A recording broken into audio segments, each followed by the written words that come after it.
welcoming you on today's online session for Standard 12 Accountancy Part 2, Chapter number 4, Analysis of Financial Statement. The word says analysis.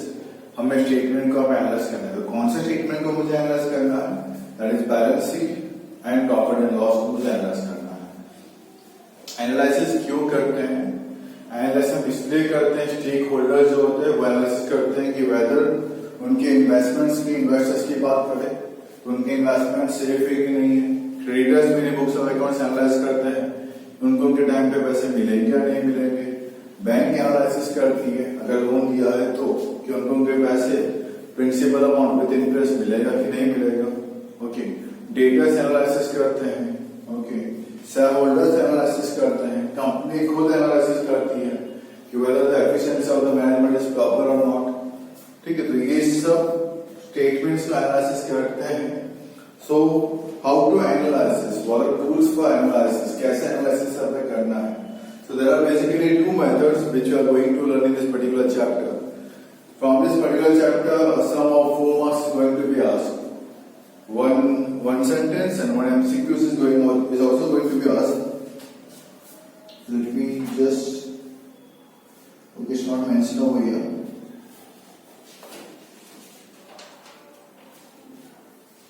Okay, a sum of 4 marks, question number 28. In that, this chapter sum is going to be asked. Okay, 4 marks sum is going to be asked from this particular chapter. Okay, and MCQ and one sentence also going to be asked. Means almost 6 to 7 marks this chapter carries.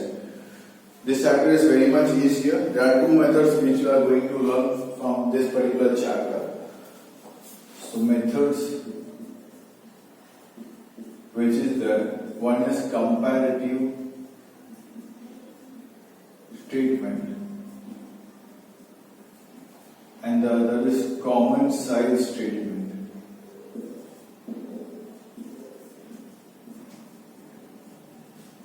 One is comparative statement, one is common size statement. As you can see, comparative. Compare करने के लिए मुझे more than one items यहाँ पे चाहिए. So here we got to compare about profit and loss and balance sheet. So all format I have already prepared in the board itself. Comparative profit and loss statement of the year ending 31/3/06 and 31/3/07. So whatever items are mentioned in the sum, based on that you got to note it down. It's not necessary कि आप पूरा का format यहाँ पे लिखिए. Okay, जो important था company balance marks में, इसमें यहाँ पे important नहीं है. जितने contents आपको देखे होंगे based on that in win, आपको इसमें mention यहाँ पे करना है. कुछ extra में mention करना है नहीं हमें यहाँ पे. So revenue from operations, that's for sales, you already know it. Format आपको already learn कर लिया है chapter number 3 के sum solve करते वक्त. I know that very well कि आपने already learn कर लिया होगा. So compare, the word says comparative. हमें previous year लिखना है, then हमें current year लिखना है, then हमें compare करना है current minus previous, that is called C, B minus A. B में से A को minus करना है. Plus में आंसर, plus में लिखते चलो, minus में तो ब्रैकेट में डाल के लिखते हुए चलो. फिर करना है percentage. इसका जो आंसर आया divided by A into 100, we are getting the percentage. That is called comparative statement. हम compare कर रहे हैं. That is called comparative statement. B, A और B लिया होगा. C कैसे करना है? B minus A. D कैसे करना है? ये मेरा D है. D कैसे करना है? C upon A, मतलब इक्विटी का जो भी आंसर है upon A previous year into 100 will get the percentage. Okay. So ये बेसिक तरीका है, किस तरीके से मुझे कंपेयर स्टेटमेंट करना है। इवन बैलेंस शीट को भी ये सेम तरीका है, previous year, then current year, then equity increase, then equity increase percentage. Okay, तो ये था मेरे कंपेयर स्टेटमेंट के बारे में। Then about common size statement. Common size, the word says common, एक पर्टिकुलर फिगर से आपको सबको कंपेयर करना है। अगर कॉमन साइज स्टेटमेंट होता ना प्रॉफिट एंड लॉस के अंदर, तो हम सेल्स को लेते हैं कॉमन, जो सेल्स का फिगर होता ना दोनों ईयर के लिए, मैं उसको लेता कॉमन। उसका फॉर्मेट मैं आपको बता दूं, just wait, give me a minute.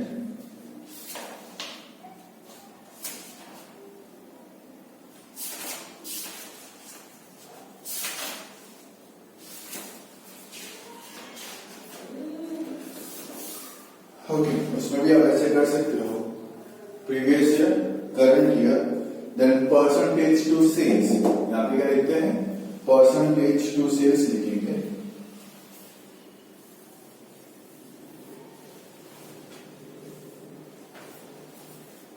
क्या लिखेंगे, percentage to sales, I am talking about common size, percentage to sales, okay, sales को हम तो यहाँ पे 100 मान लेते हैं, ओके, उसके बेस पे कंपेयर करना है, मतलब वॉट एवर फिगर्स आता है, ये सारे फिगर्स के divide by sales multiply by 100, तो आपको परसेंटेज मिलते रहेंगे, ओके। हमें खुद के ऐसे ही कंपेयर करना है कॉमन साइज, मुझे खुद से ही कंपेयर करना है, किसी और से कंपेयर नहीं करना है, तो 2016 के लिए sales will become the base common for all the figures, 2017 के लिए sales will become the base for all the 17 years figures, okay, दोनों के आपको परसेंटेज यहाँ पे मिलता है, that's common size. Even in terms of balance sheet की बात की जाए, तो बैलेंस शीट में करना हो तो कॉमन साइज के हिसाब से सॉल्व करना हो बैलेंस शीट के अंदर, in that particular case even common क्या रहेगा, total of balance sheet, assets and liabilities तो सेम ही होता है, तो each one of the liabilities को डिवाइड करना टोटल लायबिलिटीज के साथ multiply by 100, previous year, current year, then percentage to total assets, ये लायबिलिटीज जो आपको लिखनी है, क्या लिखते हैं, हाँ, percentage to total of balance sheet वो लिख देना है, यहाँ पे सेल्स लिखा, percentage to total of balance sheet लिख देना, okay. So whatever figures are there, चाहे इक्विटी से कैपिटल हो, रिजर्व एंड सरप्लस हो, लॉन्ग टर्म बोरोइंग्स हो, सभी को डिवाइड बाय टोटल फिगर के साथ डिवाइड करना है, मल्टीप्लाई बाय 100, उसमें भी ईयर वाइज आपको दोनों अलग अलग मिल जाएंगे, तो that is about common size statement. So this chapter we will be learning how to analyze the statement. In the next chapter, basically, the next chapter is about accounting ratio. That basically कैसे ratios निकाले जाते हैं वो हमें वहां पे सीखना है, ratio, gross profit ratio, net profit ratios, तो वो भी काम आता है यहाँ पे एनालिसिस करने के लिए, ओके ना। So here we are going to learn about the statements, okay, profit and loss, balance sheet by the way of comparative statement and common size statements. So here I'm attaching the videos along with that. Watch the videos till the end and try to solve the sums along with me. Okay. Thank you. Have a nice day. Hello everyone. Welcoming you on Press online session for Standard 12 Accountancy Part 2, Chapter number 4, Analysis of Financial Statement. In this chapter, we are going to learn about how to analyze the financial statement, that is profit and loss and balance sheet. So we are going to learn about two methods, one is comparative statement and one is common size statement. As the word says comparative statement, हमें दो साल को आपको compare यहाँ पे करना है. What we got to compare? We got to compare profit and loss and balance sheet. Okay, the format of profit and loss you already know it. You already learned in chapter number 3, that is company file accounts. आपको question में जो contents यहाँ पे दिए होंगे आपको वही लिखने हैं, एक्स्ट्रा सारे लिखने नहीं है। एंड एग्जाम्पल मैंने सिर्फ बोर्ड पे ड्रॉ किया हुआ है, ताकि आपको मैं इसके बेस पे पूरा समझा सकूं कि कंपेयर कैसे करना है। प्रॉफिट एंड लॉस का मैंने फॉर्मेट ड्रॉ करके मैंने फिगर्स राइट आउट किए हैं, नोट डाउन मैंने करके रखा है। आपको इवन बैलेंस शीट बता दूंगा कैसे करना है, तो वॉच इट प्रॉपरली। हमें कैसे पास करने हैं, टेक्स्ट बुक रिलेटेड सम्स हम खुद को सॉल्व करने हैं, हमें हेल्प किया हो स्टिल एक बार उसको देख लीजिए कैसे करना होता है। So here we are learning the first method, that is comparative statement, comparative method. In that we are going to learn about comparative profit and loss statement. So 2 years figures are given in the statement. Okay, you got to write previous year and you got to write the current year. 2 साल के figure आपको लिखने हैं, one is previous and one is current year. पहले previous लिखना है, then current लिखना है। then आपको current में से previous को माइनस करना है। Note it down. Suppose this is my A, so this is my B. तो C क्या होगा? C equal to B minus A. Okay. 18 lakh minus 15 lakh, that is 3 lakh. Into this percentage. तो आपका जो C का जो answer आएगा, divided by A multiply by 100. Difference upon past year, base year into 100, तो 3 lakh divided by 15 lakh. Okay, कैलसी साथ में रखते हैं, 3 lakh divided by 15 lakh percentage. that is 20%. 1 lakh 50 का 1,50,000, so ये कुछ 50%. ओके, 16 लाख 50 का 19 लाख 50 हो चुका है. ओके, तो कुछ यहाँ पे 3 लाख का इंक्रीमेंट, 16 लाख है, 16 लाख का 19 लाख 50 हो चुका है. ओके, सो ये बन जाएगा मेरा पे 3 lakh 50 divided by 16 lakh percentage, it is equal to 21.875. Okay, जो भी डिफरेंस अमाउंट दिख रही है. देन सेम वे 6 लाख का 7 लाख 50 हो गया, 1 लाख 50 से बढ़ गया, 20,000 का 24,000 हो गया, 4,000 से बढ़ गया, 10,000 का 12,500 हो गया, 2,500 से बढ़ गया, 15,000 का 18,000 हो गया, तो 3,000 से बढ़ गया, 20,000 का 30,000 हो गया, 10,000 से बढ़ गया, 18 का 27 हो गया, 9,000 से बढ़ गया, 6,000 का 9,000 हो गया, एंड 3,000 से बढ़ गया. ओके, तो total expenditure 8,70,500 minus 6,89,000, difference amount of 1,81,500. 16 lakh में से एक्सपेंस माइनस करते हैं 6,89,000, so amount will be 9,11,000 divided by 2. Provision for tax ये रेक्टिफाई कर लेता हूं.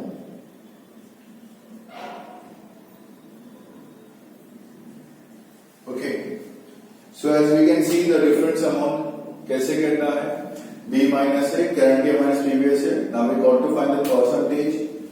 1,50,000 divided by 6 lakh, that is 25%. 4,000 divided by 20,000, मतलब के 20%. 2,500 divided by 10,000, that is 25%. 3,000 divided by 15,000, that is 20%. 10,000 divided by 20,000, that is 50%. 9,000 divided by 18,000, that is 50%. 3,000 divided by 6,000, that is 50%. And 1,81,500 divided by 6,89,000, that is 26.34%. 26.34%. Revenue में से expense less किया तो मुझे मेरा profit before tax का amount आ गया. दोनों को माइनस करते हैं. 10,79,500 minus 9,11,000, that is 1,68,500 divided by 9,11,000, percentage 18.496, मतलब 18.5%. Okay, same way 5,39,750, 539,750 minus 4,55,000 equal to 8,4750. ये भी तो आएगा 8,4750 divided by 4,55,500, percentage 18.6. So it will be also, मतलब ऑन एवरेज ये सब आंसर मेरे सेम ही आएंगे. 1,079,500 minus 9,11,000, 1,68,500 divided by 9,11,000, percentage 18.45. On average last के तीन आपके सेम ही आपको दिख रहे होंगे, सेम ही आपको परसेंटेज मिलने चाहिए, मिल जाएंगे. प्लस माइनस आप किसी बार चेक कर लेना. सो आई होप सो आपको बहुत ही इजी है. It's will be asked in the examination for 4 marks. Comparative profit and loss statement simple है. Previous year, current year, increase decrease. अगर इंक्रीज है तो प्लस में, डिक्रीज हो तो आपको ब्रैकेट में लिख देना, माइनस में, परसेंटेज में आपको ब्रैकेट में लिख देना. अगर डिक्रीज होता है इन दैट पर्टिकुलर केस तो, अदरवाइज नहीं. Okay, so with this increase decrease percentage, अगर सपोजिटली कि हमें कुछ मिसिंग फिगर्स दिए हैं, सपोजिटली कि भाई ये नहीं पता, वो परसेंटेज पता है मुझे, तो ये 3 लाख जो है वो 20% I can say.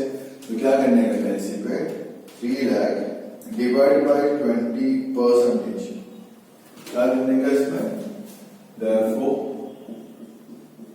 3 lakh divided by 20%, you will get the answer 15 lakh.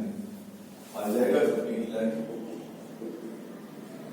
Okay, same ये 50,000 50% है, so 50,000 divided by 50 multiply by 100, that is 1 lakh. तो ये आपका होगा 1 lakh. ओके, अगर बाय चांस आपको ये मिसिंग है तो आपको ऑलरेडी पता है अगर प्लस में फिगर है तो इसमें आपने ये प्लस किया होगा तो आपको ये मिलेगा. लॉजिक समझ में आता होगा. इसमें आपको ये प्लस करना है, इंक्रीज से ना प्लस करोगे तो आपको ये मिल जाएगा 1,50,000. आप देख सकते हो, मिसिंग वाले में बता रहा हूँ कैसे मिस करके वैल्यूज पुट अप करना. ओके, तो आपको परसेंटेज दिया हो, दोनों में से कोई भी मिसिंग है you can find. Okay, percentage दिया हो तो, ओके, परसेंटेज दिया हो और ये मिसिंग हो और ये दिया हो तो 50% 50,000 है, ये दिया है, ये मिसिंग है, तो ये और ये प्लस करो तो ये मिल जाता है आपको. प्रीवियस से ये फाइंड करना हो तो 50,000 डिवाइड बाय 50 into 100. ओके, तो आपको ये मिल जाएगा. तो इसमें से आप लेस करोगे तो भी आपको ये मिल जाएगा. तो आपको ढूंढने का तरीका आना चाहिए. फॉर्मेट में आपको जो कंटेंट्स आपको देखे रखे हुए होंगे, whichever contents you are given, जो कंटेंट्स आपको देखे रखे आपको उसी को मेंशन करना है. पूरा का पूरा फॉर्मेट लिख नहीं देना है. जितना आपको दिया है बेस्ड ऑन द सम्स, जितना आपको दिया आपको उतना ही लिखना है. अगर टैक्स के प्रोविजन दिए हैं तो आपको लिख के बिफोर टैक्स आफ्टर टैक्स वो सब फाइंड करना पड़ेगा. बाकी आपको कंटेंट्स में जितना दिया है आपको उतना ही मेंशन करना है. उसके बेस पे आपको previous year, current year, interest decrease, interest percentage करना है. सेम है विद द बैलेंस शीट. पूरा फॉर्मेट जो भी दिया है, जो भी कंटेंट्स दिया फॉर्मेट के अकॉर्डिंग लिख लीजिए. उसका सेम कॉलम इंटरेस्ट डिक्रीज करना है, इंटरेस्ट का परसेंटेज करना है. पहले previous year, then current year, then interest decrease, then interest decrease का परसेंटेज. तो कंपैरेटिव बोलो तो बहुत ही सिंपल है. आपको इजीली कंपेयर करना है, कुछ भी नहीं है. ओके, सो आई होप सो आपको इलस्ट्रेशंस एंड एक्सरसाइज के सम्स आप खुद ट्राई कर सकते हैं इसको सॉल्व में करने के लिए. In case you feel any doubt difficulty give me a call. Even I am attaching the solutions of sums of exercise even and the illustrations along with this. So till that time stay home, stay safe and keep learning. Have a nice day. Thank you all. Chapter number 4, Analysis of Financial Statement. Illustration number 1. Prepare comparative profit and loss statement from the following profit and loss statements of Vivekanand Limited for the year ending on 31/3/16 and 17. So as I have told you in the video itself that whatever informations are given to you in the sum itself, that much only you got to mention in the answer part. Okay, no need to write the whole format of profit and loss account. So here we are given with the information of current year and previous year, but as per the format we got to write it down first the previous year then the current year. Okay, sales revenue लिखा है, other income लिखा है, तो getting total income, then expenses minus के we got profit before income tax. इतना ही हमें mention किया, find कर लिए. How to find the increase decrease? Column number 5, that is 4 minus 3, 16 lakh minus 14 lakh, that is 2 lakh. Then increase decrease percentage कैसे find करना है? 2 lakh divided by 14 lakh percentage. तो this is the simple method जिससे आप easily सारे values आप find कर सकते हो. ओके, 3 लाख अदर इनकम की बात करें तो 3 lakh minus 2 lakh 50, that is 50,000 divide by 2 lakh 50,000 percentage, that is 20%. In total income is 16 lakh 50 and 19 lakh. So 19 lakh minus 16 lakh 50,000, that is 2 lakh 50,000 divided by 16 lakh 50,000, you get 15.15. Then about expenses 7 lakh 20 से हो गया 9 lakh 60. तो difference of 2,40,000 increase हो गया, तो 2,40,000 divide by 7,20,000 into 100, 33.33.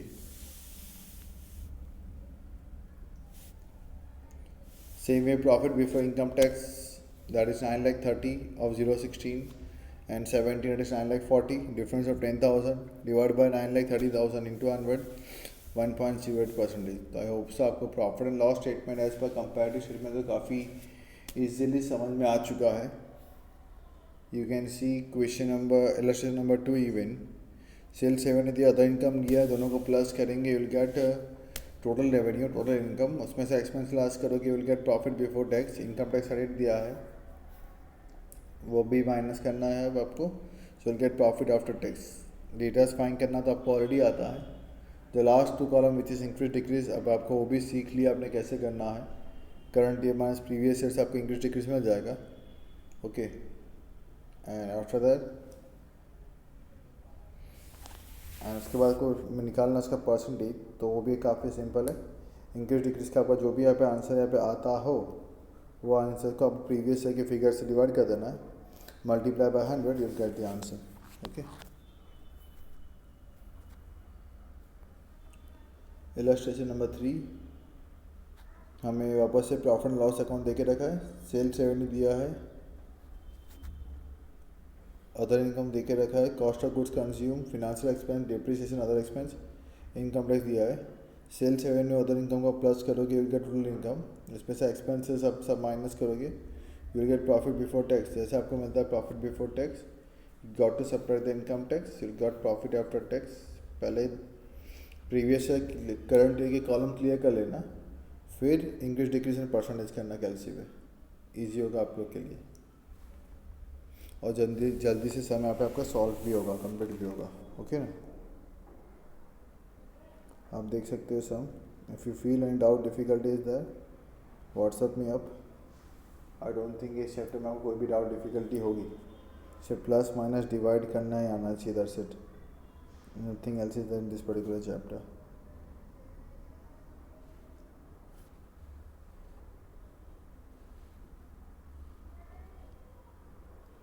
Next one,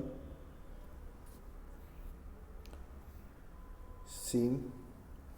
ध्यान रखना year कौन सा पहले दिया है, ईयर में मिस्टेक मत करना. पहले इन्होंने करंट ईयर दिया, फिर प्रीवियस ईयर दिया है. हमें तो पहले प्रीवियस ईयर लिखना था, करंट ईयर लिखना है. क्वेश्चन में ये मिस्टेक होती है, आप उसको ठीक से देखते नहीं हो और ताल में चालू करते हो कि हाँ पूरा सम मुझे आता है, and you commit a mistake then. So it's better भी सब आप पहले से गो थ्रू ठीक से कर लो, and after that sum start किया जाए. ओके ना. So this is all about profit and loss account.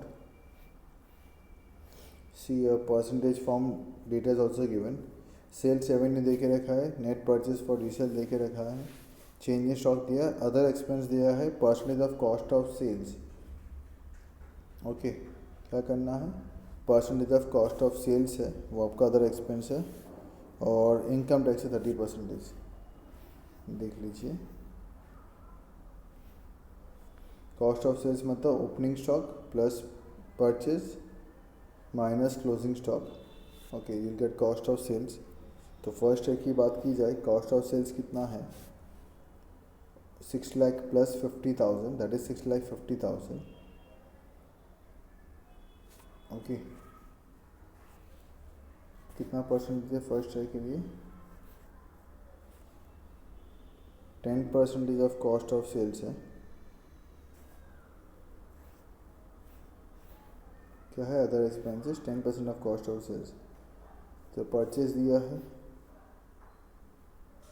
6 lakh, change in stock opening minus closing, that is 6,50,000.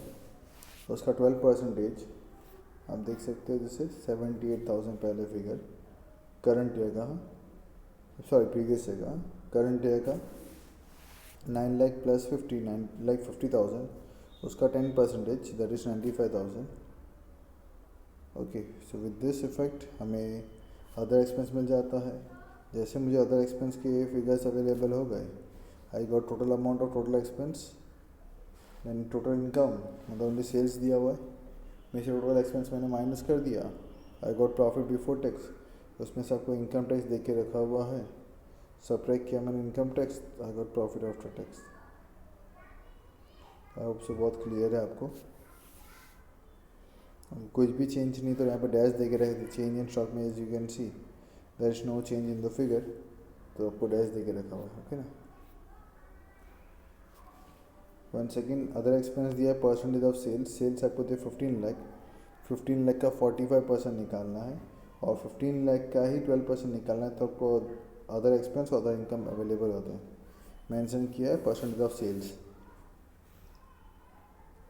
तो प्रीवियस ईयर की बात करें तो 18 लाख का 40%, दैट इज 7,20,000 अदर एक्सपेंस, और अदर इनकम 18 लाख का 10%, दैट इज़ 1,80,000। आपको फिगर प्रीवियस ईयर में से दिख जा रहा है। ओके पहले ये प्रीवियस ईयर करंट ईयर के फिगर्स क्लियर कर लेना, वो क्लियर करने के बाद ही आपको इंक्रीज डिक्रीज इन परसेंटेज यहाँ पर फाइन करना है। देखो जैसे अब आप सेल्स रेवेन्यू की बात करें, पहले 18 लाख था, 15 लाख, 3 लाख कम हो गए, करंट माइनस प्रीवियस करना है ना, 3 लाख यहाँ पे कम हो गया, तो 3 लाख देखो उन्होंने माइनस में लिखा हुआ है एज यू कैन सी, है ना। तो आपका परसेंटेज भी 3 लाख, जो भी परसेंटेज आएगा 3 लाख डिवाइड बाई 18 लाख, ये भी आपको माइनस में लिखना है, माइनस इंडिकेट्स डिक्रीज हुआ है, ओके। लास्ट के 3% आपके सेम ही आएंगे। This all about comparative balance sheet का फॉर्मेट आपको देके रखा हुआ है, सेम ही है, कुछ नया नहीं है, पूरा फॉर्मेट देके रखा है, प्रीवियस है, then current year, increase decrease, then increase decrease का परसेंटेज, वही कॉलम्स है सेम।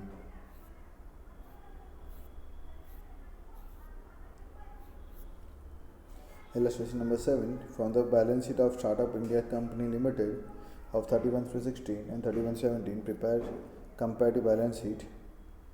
देखो पूरा बैलेंस शीट दिया हुआ, liability side, this is about asset side, see लिखा है previous year, then current year, and same increase decrease, then increase decrease का परसेंटेज, वही सेम जिस तरीके से मैंने प्रॉफिट एंड लॉस किया था वैसे ही सेम मुझे बैलेंस शीट भी करना है, ओके।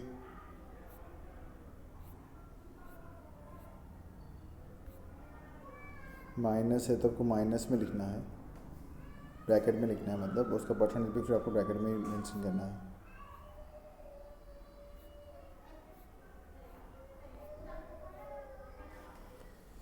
ये वाला थोड़ा ध्यान से देख लीजिएगा, आपको देख के रखा है प्रीवियस ईयर, करंट ईयर में से इंक्रीज डिक्रीज में से परसेंटेज दिया हुआ है, परसेंटेज प्लस में इट शोज कि इतने से बढ़ गया, right. So what you have to do, 7,20,000 multiply by 35% आप करोगे ना, तो you will get the column number 5 increase decrease, okay, plus equal to करोगे ना, you will get the amount of 2017। क्या काम है ना, वापस से बोलता हूँ, 7,20,000 सेल्स रेवेन्यू की बात कर रहा हूँ, 7,20,000 multiply by 35%, you will get the amount of increase decrease, that is column number 5। वही कैलसी में प्लस इक्वल टू कर देना, will get for the year 17, या इंक्रीज डिक्रीज का जो भी आंसर आता हो प्लस प्रीवियस ईयर कर देना, आपको मिल जाएगा ईयर 17 के फिगर्स, ओके। सो आई होप सो आपको समझ में आता होगा हम क्या कर रहे हैं। माइनस वाले भी सेम तरीके से आपको सॉल्व यहाँ पे करना है, कैसे आप सॉल्व कर रहे हो आपको ये वर्किंग दिखाने की ज़रूरत नहीं है, okay, no need of showing this working. अगर हम माइनस में हैं, see change in stock minus में है, 200% माइनस में है ना, तो आप कैसे करोगे, 40,000 का 200% माइनस में जाओगे, मतलब कितना हो जाएगा आपका 80,000, है ना। तो 80,000 इंक्रीज डिक्रीज में आपका है, माइनस में 80,000, तो वो कितना होगा आपका करंट ईयर का, -40,000 होगा, राइट। थोड़ा सा अपना लॉजिक अप्लाई करना and please find the values. वो पहले वाला जो था वो करंट ईयर दिया था, प्रीवियस ईयर दिया था, करंट ईयर मिसिंग था और परसेंटेज दिया हुआ था, और ये वाला जो है वो करंट ईयर दिया है, हमें प्रीवियस ईयर फाइंड करना है। सो ऐसा है कि 10 लाख डिवाइड बाय 125% करना, ओके। सी जो परसेंटेज आपको ऐड कर देना है, 10 लाख डिवाइड बाय 125%, तो इज 8 लाख, तो आपको मिल जाएगा प्रीवियस ईयर का figure. Then 4 lakh divide by 200%, आपको प्रीवियस ईयर का फिगर मिलेगा। 14 लाख डिवाइड बाय 140%, तो आपको सब में 100 प्लस करना है डिवाइड करते वक्त, तो प्रीवियस ईयर का फिगर मिलेगा। जैसे आपको प्रीवियस ईयर का फिगर मिल जाता है आप इजीली फाइंड कर सकते हो करंट ईयर का, ठीक है। प्रीवियस ईयर मिल गया, करंट ईयर मिल गया, यूजर के साथ इजीली फाइंड कर सकते हैं। मतलब करंट ईयर दिया है, आपको प्रीवियस ईयर फाइंड करना है तो डिवाइड बाय 100+%। प्रीवियस ईयर दिया है, परसेंटेज दिया है तो को मल्टीप्लाई करना या प्लस परसेंटेज करना, तो आपको करंट ईयर का मिल जाएगा। Okay, again the same thing, it's about comparative profit and loss account. It's comparative balance sheet. Previous current year दिया है तो 12 लाख डिवाइड बाय 120% करोगे तो आपको प्रीवियस ईयर मिल जाएगा। Once you got the previous year तो दोनों का माइनस करेंगे, current year minus previous year मतलब 4 - 3 will get increase decrease. Current year previous year दिया है 12 लाख प्लस 41.67%, तो करंट ईयर मिल जाएगा, फिर तो आप इजीली फाइंड कर सकते हैं। प्रीवियस ईयर दिया है, परसेंटेज दिया है तो प्लस करना है परसेंटेज, और करंट ईयर दिया है, परसेंटेज दिया है तो करंट ईयर डिवाइड बाय 100+% करना है तो आपको मिल जाएगा प्रीवियस ईयर। सिंपल सी फॉर्मूला अप्लाई करना। ओके, सी हमने आंसर फॉर्म में दे के रखा है। प्रीवियस ईयर दिया है, परसेंटेज दिया हुआ है, करंट ईयर आपको फाइंड करना है। माइनस में थोड़ा देख के संभाल के करना। So in the next lecture will be dealing with common size statements. Comparative हमने क्लियर कर लिया कैसे क्या फाइंड करना है। ओके, मिसिंग वाले थोड़ा ध्यान से करना, दैट्स इट, नथिंग एल्स। बाकी है तो बहुत ही ईजी, आप इजीली सॉल्व कर सकते हो, पर थोड़ा ध्यान से करना मिसिंग वाले। ओके, और बाकी तो आपको बोर्ड एग्ज़ाम में बेसिकली तो 90% तो आपको सिंपल वाला पूछा आता है, ऐसे क्वेश्चन मार्क्स वाले तो बहुत ही कम पूछे जाते हैं। स्टिल हमें पता होना चाहिए कैसे इसको सॉल्व यहाँ पे करना है, तो इलस्ट्रेशंस के बेसिस पे आप एक्सेस में दिए हुए सम से प्लीज़ ट्राई करना कंपैरेटिव स्टेटमेंट्स के, ठीक है। तो इन the next lecture be dealing with common size statements. क्या होता है मैंने आपको एक समेटिव तो पहले से बता दिया, समरी बता दी है क्या होता है, तो will look into the sums, तो आपको और भी क्लियर यहाँ पे हो जाएगा। Thank you, stay home, stay safe and keep learning. Have a nice day.